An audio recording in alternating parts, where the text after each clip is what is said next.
This channel will bring you to the world of detective stories.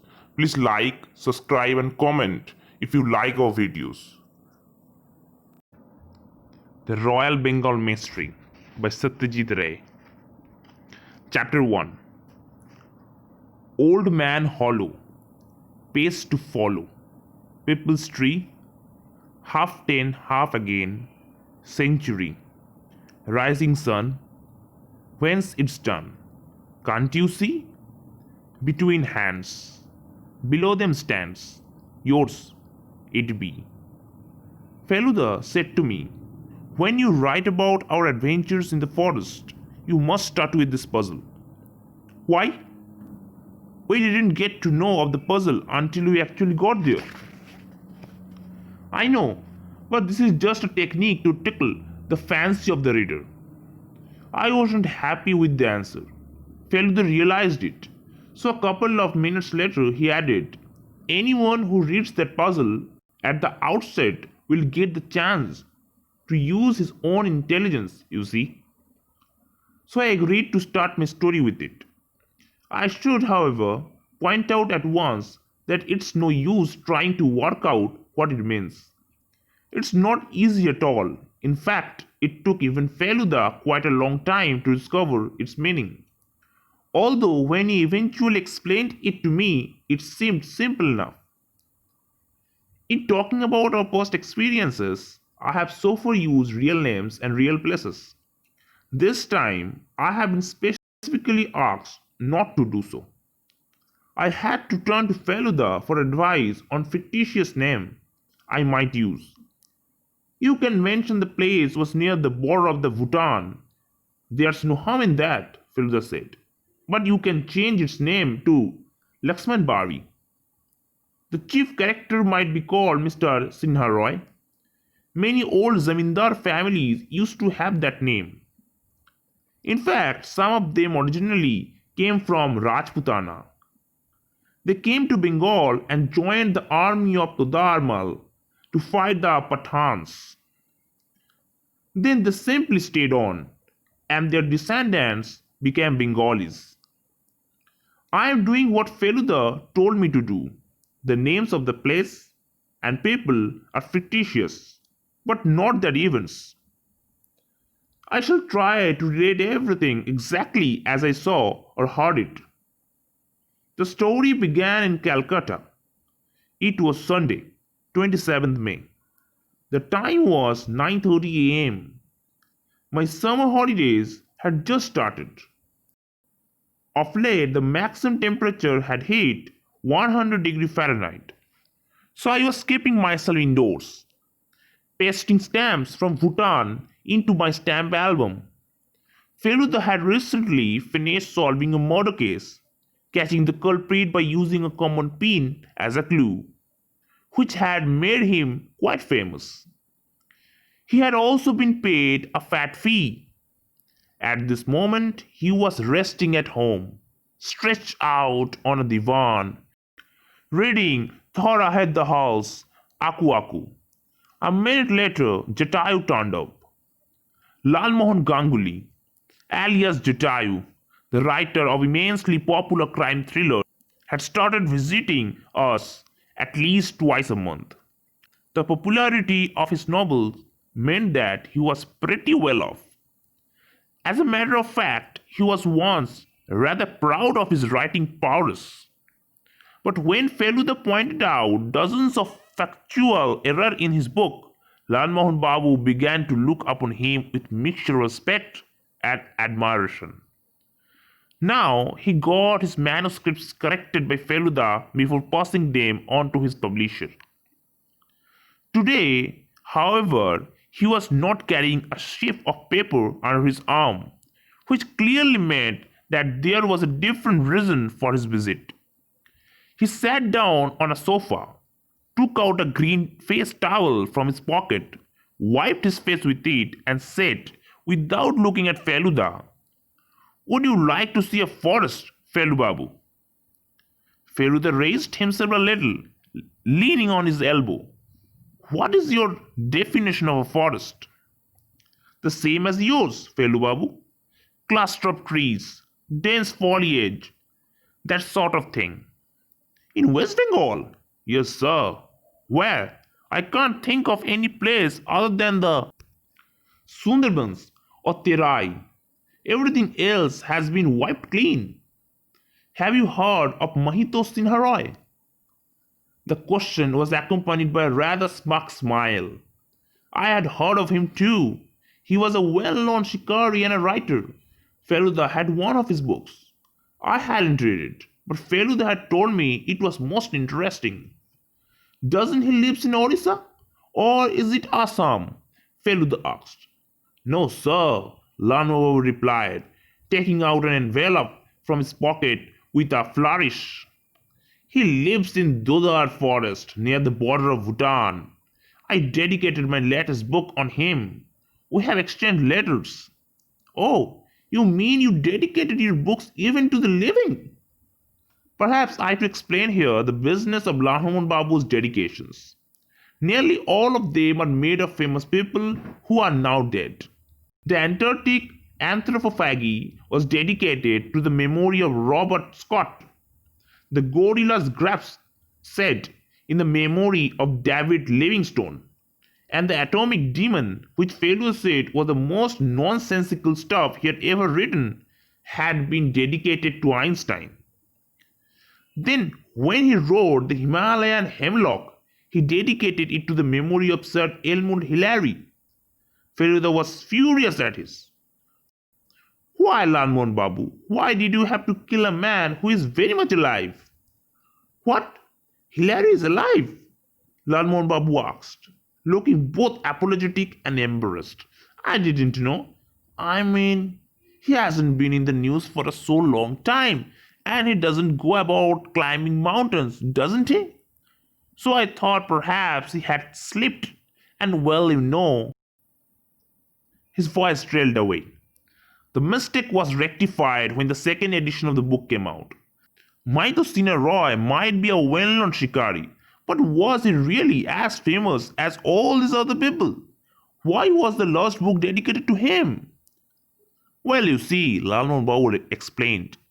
I had to consult his book, The Tiger and the Gun, quite a few times when I was writing my own.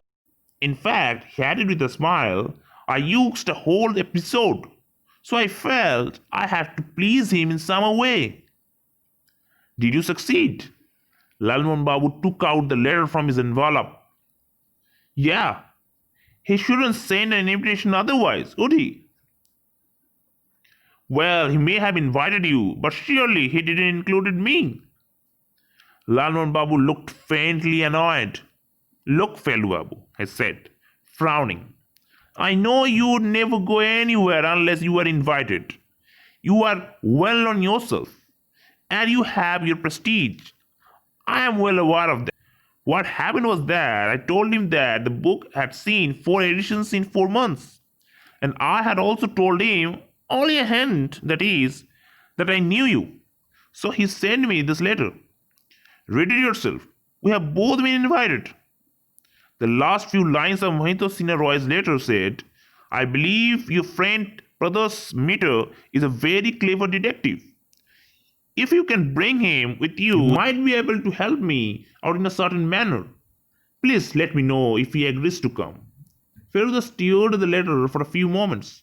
Then he said, Is he an old man? What do you mean by old? Lanovo asked, his eyes half closed. Say around 70? No, sir. Mr. Sinha Roy is much younger than that. His writing is like an old man's. How can you say that? This writing is absolutely beautiful. I agree, but look at the signature. I think the letter was written by his secretary. It was decided that we would leave for Laxman Bari the following Wednesday. We could go up to the New Jalpaiguri by train. After that, we would have to go by car to Laxman Bari, which was 46 miles away. Mahitosh Babu had already offered to send his own car to collect us at the New Jalpaiguri station. It came as no surprise to me that Feluda agreed to visit a forest readily. My own heart was jumping with joy. The fact was that one of our uncle was a shikari as well. Our ancestral home was in the village of Sondesdighi near Dhaka. My father was the youngest of the three brothers. The oldest worked as the manager of an estate in Mahesing, Mymensingh. The oldest worked as the manager of the estate in Mymensingh. He was renowned in the area for having killed wild deer, boar, and even tiger in Madhupur forest to the north of Mansingh. The second brother, Feluda's father, used to teach mathematics and Sanskrit in a school. However, that did not stop him from being terrific at sports, including swimming, wrestling, and shooting. Unfortunately, he died very young after only a brief spell of illness. Feluda was 9 years old at that time. Naturally, his father's death came as an enormous shock to everyone. Feluda was brought to our house and raised by my parents. My own father has never shown any interest in anything that calls for great physical strength. But I do know that his willpower and mental strength is much stronger than most people's. Feluda himself had always been fascinated by tales of shikar. He has read every book written by Cobbett and Kenneth Anderson. Although he's never been on a shikar, he did learn to shoot and is now a crack shot. There's no doubt in our mind that he could easily kill a tiger, should we require to do so. He had often told me that the mind of an animal is a lot less complex than that of a human's. Even the simplest of men would have a more complex mind than the ferocious tiger. Catching a criminal was therefore no less difficult than killing a tiger. Feluda was trying to explain this to Lal Mohan Babu in the train. Lal Mohan Babu was carrying the first book Mahito Sina Roy had written. The front page had a photograph of a tiger. We showed him standing with one foot on a dead Royal Bengal tiger, a rifle in his hand. His face wasn't clear, but it was very easy to spot the set of his jaw, his broad shoulder, and an impressive moustache under a sharp, long nose. Lalmon Babu stared at the photo for a few seconds and said, "Thank goodness you are going with me, Felu Babu. In front of such a personality, I have been looked like a worm." Jatayu's height was 5 feet 4 inches, and at first glance his appearance suggested that he might be a comedian on the stage or in films. Anyone even slightly taller and better built than him made him look like a worm. Suddenly, when he stood next to Feluda, the description seemed apt enough. "What is strange," he continued, "is that although this is his first book and he had begun writing at the age of 50, he reads as though he's been writing by an experienced writer. He has a wonderful style. He probably turned to writing when hunting as a sport was banned by the Indian government," Feluda remarked. "Many other shikaris have proved to be skillful writers. Corbett's language is wonderful. Perhaps it's something to do with being close to nature. Think of a sage who wrote the scriptures. Didn't they live in jungles?" I had noticed lightning rippling the sky soon after we left Calcutta. By the time we reached the new Farakka station, it was past midnight. I woke when the train stopped to find that it was pouring outside and there was frequent thunder. However, when we alighted at New Jalpaiguri in the morning, there was no evidence of rain, although the sky was overcast.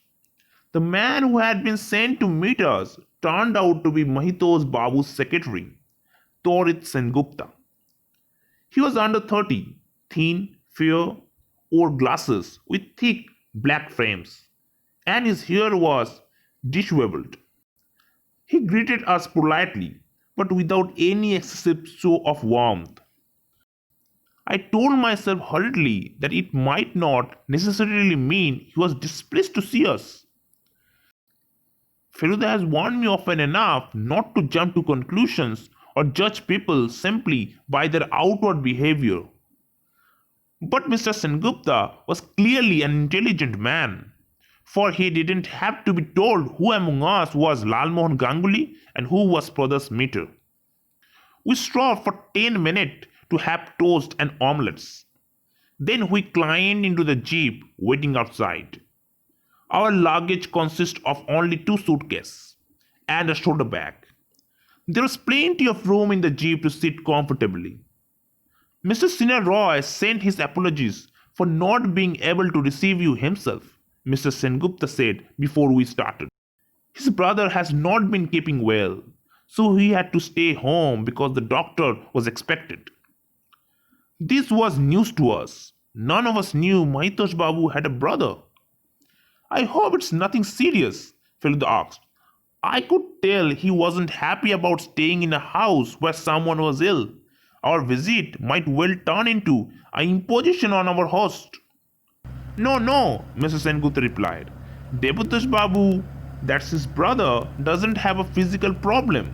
His problem are mental, and he's been, well, not quite normal for many years. But don't get me wrong, he isn't mad. In fact, he seems fine for most of the time. But occasionally he gets very restless, so the doctor had to put him on sedatives. How old is he? 64. He's older by 5 years. He was once a very learned man. He has an excessive knowledge of history. I looked out of the jeep to the north where the Himalayas. Somewhere in that direction lay Darjeeling. I had been there 3 times, but never to Laxman Bari. It wasn't very warm as there was no sun. The scenery changed as soon as we left the town. We passed a few tea estates. Now I could see mountain even to the east. Bhutan, Mr. Sengupta said briefly, pointing at this. The tree estate gave way to forest soon after we crossed the river Tista. At one point, we saw a herd of goats emerging from the woods. Lalmohan Babu got very excited and shouted, "Look, deer, deer!" At least he didn't say tigers. Thank heaven for that. Feluda muttered under his breath. There is a forest called Kalboni within a mile where we live, Mr. Sengupta informed us. It was once full of tigers, many of which were killed by the Sinha Roys. Now, I am not sure if any Royal Bengals are left, but about 3 months ago there was rumors of a man-eater in Kalboni. Rumors? What do you mean? Well, the body of a Adivasi boy was found in the jungle. There were scratches on it that suggested that it had been attacked by tiger. Just scratches? Didn't the tiger eat the flesh? Yes, the flesh was partially eaten, but a hyena or a jackal may have been responsible for that. What did Mahitosh Babu have to say? He wasn't here at that time.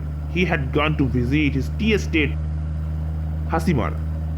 The officers of the forest department thought it might be a tiger, but when Mr. Sinha Roy got back, he said that couldn't be.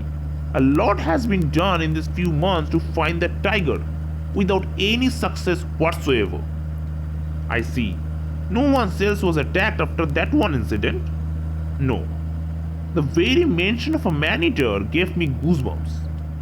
But Mahitosh Babu must have been right. Lalmohan Babu said, highly interesting, and began staring at the trees, a frown across his brows. We crossed a small river, went past a village and another forest, and turned left. The road was unpaved here, so our ride became noticeably bumpy. It did not last for so long.